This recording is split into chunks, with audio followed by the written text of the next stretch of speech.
So the RBNZ, the central bank in New Zealand, is about to lift interest rates. The Bank of England might be doing the same next year, whereas some countries, like the United States and Australia, reckon it's a way off yet, possibly a few years. Some are buying up bonds like they're going out of fashion, government bonds, others not so. Many are starting to buy less, but still buying them. So there are many different ways of dealing with the same crisis. So who's right, who's wrong? Or have they really got no idea? And when it comes to buying bonds, are banks really just buying up government debt with no expectation of ever getting them to pay it back? In which case, isn't that QE really modern monetary theory, MMT, under just another name? That's today on the Debunking Economics podcast with Steve Keen. I'm Phil Dobbie. Welcome along.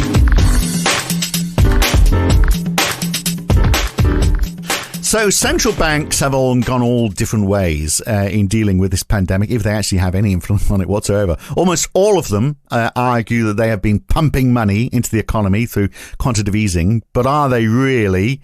And how can each be at such a different stage? We know the pandemic is pretty much in the same place around the world. It's not over yet. We thought it was getting better, but it's taking longer to recover. In New Zealand, for example, the RBNZ isn't buying any bonds, and they are about to lift interest rates. There's other countries that have lifted interest rates as well, by the way, in the last few months. New Zealand's possibly going to do it twice this year because they're worried about runaway house inflation. In Australia, they've still got QE, and they're not expecting to lift rates until late 2023 at the earliest, probably 2024. In Europe, the ECB might start reducing its spending, buying up less assets from its pandemic emergency program, but it's still got another QE program underneath that that's consistently buying up 20 billion euro a month, and there's no end in sight for that. And in the UK, by the end of this year, the Bank of England will have amassed £875 billion of government bonds and £20 billion in corporate bonds. But you know, that is peanuts when you look at the total accumulated by the big four central banks, not just the Bank of England, but the Fed, the ECB, and the Bank of Japan. They have all amassed $24.5 trillion in government bonds. So, Steve, what would have happened, do you think, if these banks hadn't been buying up government bonds? And all the money that was issued by governments had to be bought by individual investors and by banks. Well, what we'd have is lower stock markets. Because when you take a look at what QE actually does, it's not injecting any money into the real economy. It is an asset swap, and this is the bizarre thing about it is again how mistaken people are about the actual accounting involved. So if you're using QE to buy bonds off non-banks, that's a different story, and we can talk about that. But let's start first of all where QE is buying bonds off institutions which function as banks. That is reversing what happens when the government runs a deficit. So the government runs a deficit. It puts money in deposit accounts, and it puts money and has reserves in reserves accounts for the banks. And then when QE occurs, the central bank says we're going to let's say stage one, run a deficit. Money turns up in the private bank accounts. Money also turns up as reserves in the reserve accounts of the banks at the central bank. So the banks get the banks get this increase in non-income earning assets called reserves. Then the government issues treasury bonds to finance that. So the treasury sells bonds, which ends up being an asset swap, where reserves get converted into bonds by the banks. So the money, the reserves they need, the financing they need. I'm trying to avoid saying money because money is what circulates in the private economy, which is in our private bank accounts, the deposit accounts people like you and me have at private banks. The reserves are the matching entry for that on the asset side, but they're not money, as we call it, but the numbers are the same. So the reserve numbers get driven up by a deficit. Then when the government sells bonds, the way the bonds are paid for by the banks is the reserve numbers go down and the bond numbers go up. And so it's an asset swap for them. It doesn't create any money. But the banks do it for two reasons. One is because they can't trade reserves. You can't go and, there's no market for reserves, and you don't earn interest on reserves. Now, if you then if you use those reserves and swap them into bonds, then you've got things which can earn income that you pay an interest on. The Treasury pays interest on the bonds, and B, you can trade them, speculate with them, buying and selling bonds on the bond market, which is far larger than the stock market.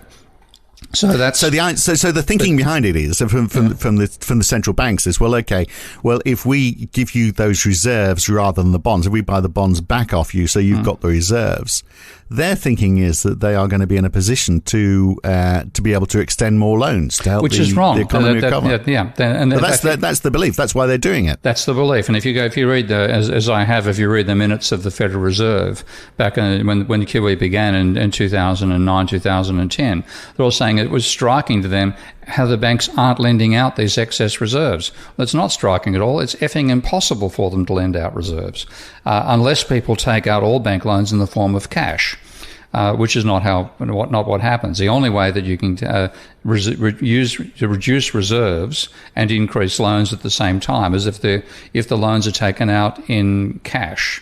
And so the reserves fall and the loans go up, and there's an asset swap that way. But fundamentally, it's a mistaken piece of economic theory that says QE will increase reserves and therefore enable more lending. It doesn't do that. But what it does mean is that banks, when you look at what a deficit does to the banking sector in the first instance, the deficit creates non-income earning assets. The sale of bonds then creates income earning assets. QE reverses that and turns income earning assets, the bonds, into non-income earning assets, the reserves. And therefore, banks have now got less income. And so the pressure is on the banks to find another form of asset that they can convert those reserves into that will give them an income stream, and they buy shares. And that was also one of the direct objectives of QE. And this is again in Bernanke's own words. They hope that the QE program would cause banks to buy more risky assets and therefore stimulate the stock market, causing rising share prices, which would then cause a wealth effect, which would stimulate the economy. That was the roundabout logic about it. And it certainly stimulated the stock market dramatically, and it's increased the wealth of those shareholders. Yeah, dramatically. Well. It's made the wealthy wealthier. But in terms of its stimulus to the economy, it's been bugger all, because the wealthy don't spend as fast as the poor do, for the simple reason that they are wealthy. They don't have to spend as much of their cash reserves per day to stay alive. And also for the banks themselves, when they buy shares with reserves, that doesn't reduce the aggregate reserves for the banking sector, because the money that's used, the reserves that are used to buy the shares when they're becoming assets of the banking sector, end up being redeposited by the brokers who sold them at a different bank. It's a hot potato thing. The reserves don't change in scale at all, but the ownership of assets will go up, and there's this buying pressure. In America's case, to the scale of $1 trillion per year, additional buying pressure going on the stock market and property markets rather than on the bond market. And should we be saying to banks, hey, go after riskier investments with your reserves when we've been through the global financial crisis, where the whole move was to make banks take less risk on? Yeah, but the basis of QE was encouraging more investment in risky assets. And you look at it, and again, you've got to have a bad theory to think this is a good idea. And that's what they've got. They've got neoclassical theory. Yeah, well, Ben Bernanke was saying, the chair of the US Fed back in 2014, was that it doesn't work in theory, but it works in practice. Well, he might have been half right. I mean, does it work in practice? I mean, isn't it? Because the idea of central banks, the other side of the coin is that they want to keep lower interest rates. So, the thinking is, well, if they're buying up those bonds, then it's pushing what's left, the demand for those up. And so a higher bond price means that the yield falls. And so it keeps the cost of lending down because it keeps interest rates down. That's the other part of the coin. Now, that sort of seems to be working, doesn't it?